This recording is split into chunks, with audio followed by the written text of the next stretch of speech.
The night air was cool against my skin as I stood at the edge of the cliffs. The valley below stretched out before me, bathed in soft moonlight, the distant hills blending into shadows. 2 months ago, this place had been my refuge, a place to escape my doubts, my fears, my failures. Now, it was different. It wasn't just an escape anymore. It had become my place to think, to breathe, and to reflect. I spun the staff slowly in my hands, its weight familiar now.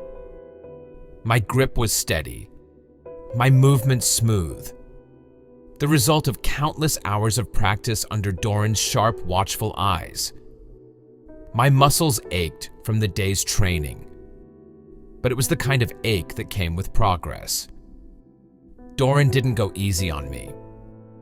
He made sure of that.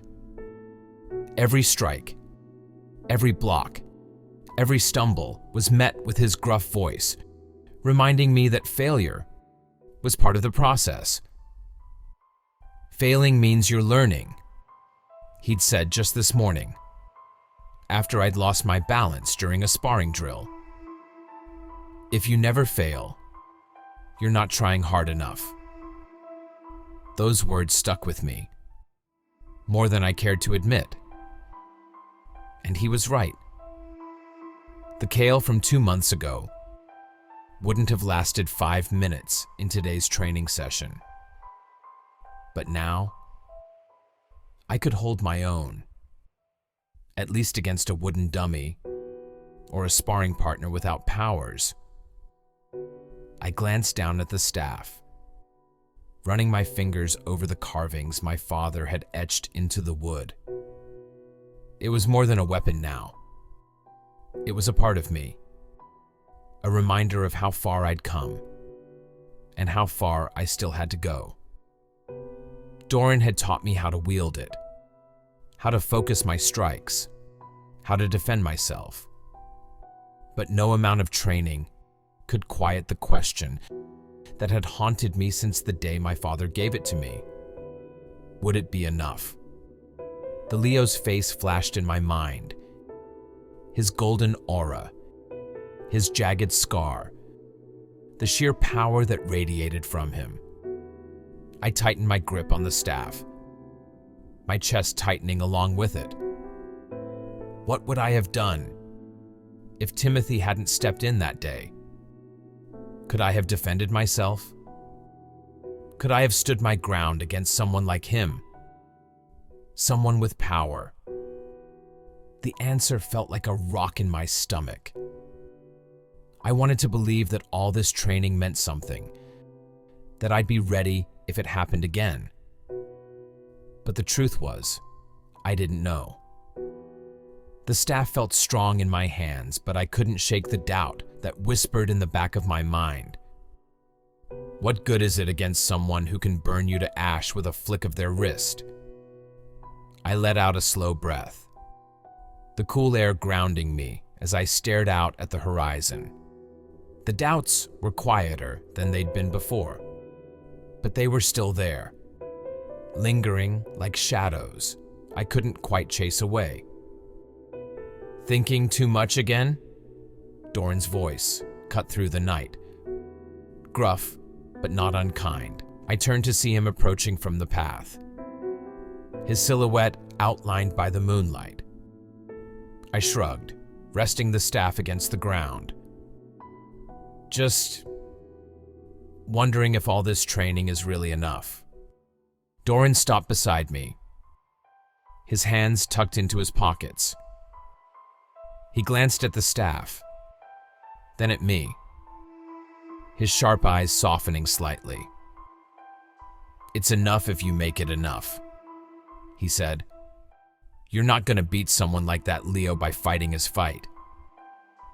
You've got to fight your own." I frowned, his words settling uneasily in my chest. But what if I can't? What if I'm not strong enough? Doran let out a low chuckle, shaking his head. "Kid, strength isn't just about hitting harder or being faster. It's about knowing your limits and using what you've got. That staff in your hands, it's not just a weapon. It's a tool. You learn to use it right, and you won't need powers to hold your own. His gaze drifted to the horizon, his voice softening. You've come a long way, Kael, but you've still got a lot to learn. And that's a good thing. The moment you think you've got it all figured out is the moment you stop growing. I nodded, his words settling like stones in a pond, sending ripples through my thoughts. He was right. I wasn't there yet. But maybe I didn't have to be. Not yet. Doran clapped a hand on my shoulder, his grip firm. You'll get there, he said. Piece by piece, day by day. Just keep showing up. As he turned to leave, I looked back out at the valley, the staff resting against my shoulder. The doubts were still there. But so was something else, a flicker of determination, a spark of resolve. The sky was starting to shift, the first hints of dawn creeping into the darkness. Tomorrow would bring another lesson, another chance to fail, and another chance to grow. And maybe, just maybe, that was enough for now.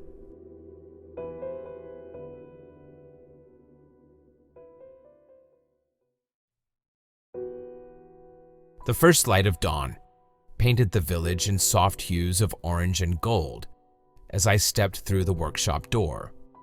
My father was already there, as he always seemed to be, his hands deftly shaping a plank of wood with careful, deliberate strokes. The rhythmic scrape of his tools filled the room, a sound so familiar, it felt like part of the air itself. He didn't look up when I entered, but I knew he'd noticed me. Couldn't sleep again? He asked, his tone as steady as his hands. I hesitated, gripping the staff in my hand. No, I slept fine, I said, though it wasn't entirely true. My mind had been restless, the lessons with Doran replaying over and over. Just needed to think. At that, he paused, setting his tools down and turning to face me. His sharp eyes flicked to the staff, then back to me. Thinking is good, he said, but you can't think straight if you're running on fumes. The mind needs rest as much as the body, Kael. Don't let anyone tell you otherwise. I blinked, caught off guard. I'm fine, I said quickly. Really? You're not fine if you're losing sleep, he interrupted, his tone firm but not unkind. You're training hard, and that's good.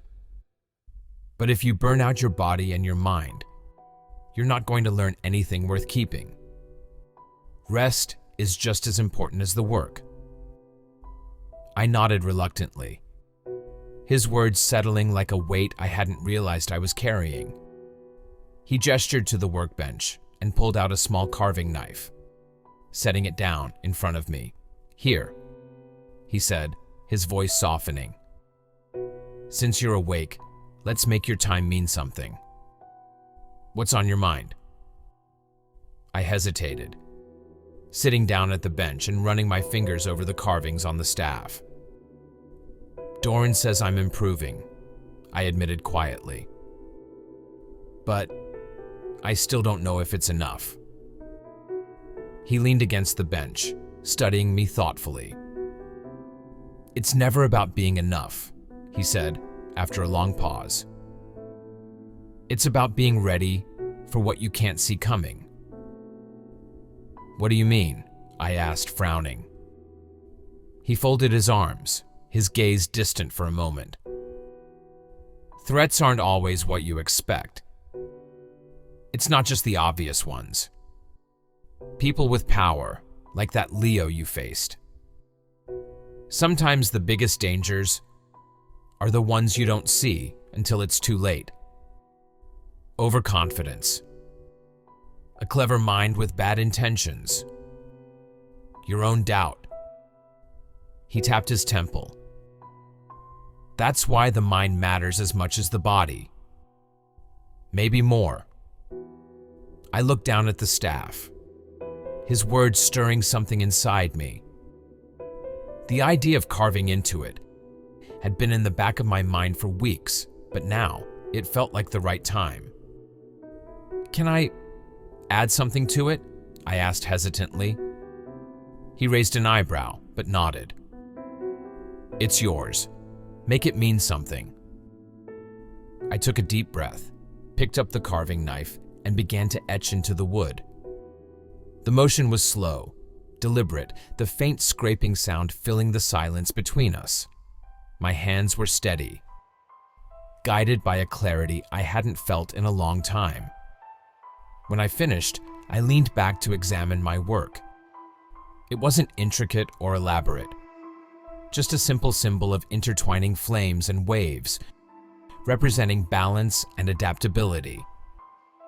It felt right, like it belonged there. My father leaned over to look at the carving, a small smile tugging at the corner of his mouth. "Good," he said. "You're starting to understand." I traced the design with my thumb, the grooves rough but satisfying. "Do you really think I can do this?" I asked, my voice quieter than I intended. "Face whatever's out there." He placed a hand on my shoulder, his grip firm. "I wouldn't have given you the staff if I didn't," he said, "but don't get too comfortable, Kael. This world doesn't play fair.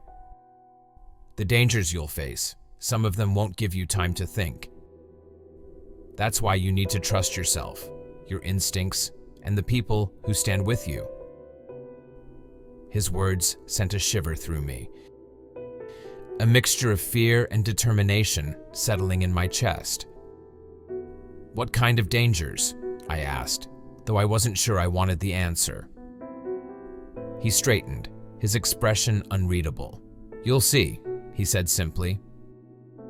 "But you've got time to prepare. Just remember, strength isn't about how hard you can hit.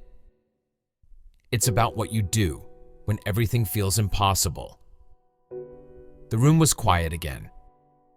The only sound, the faint rustle of the morning breeze through the open window. I stood, gripping the staff tightly. My father watched me, his sharp gaze steady, but not unkind. As I turned to leave, he spoke one last time. "Kael," he said, his voice softer now. "You're stronger than you think. And when the time comes, you'll see it too."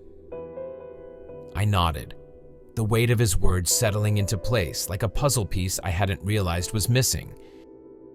As I stepped out into the morning light, the staff resting against my shoulder, I felt something shift inside me. The doubts were still there, but so was the resolve. I didn't know what the future held, but for the first time, I felt ready to face it. Piece by piece, day by day.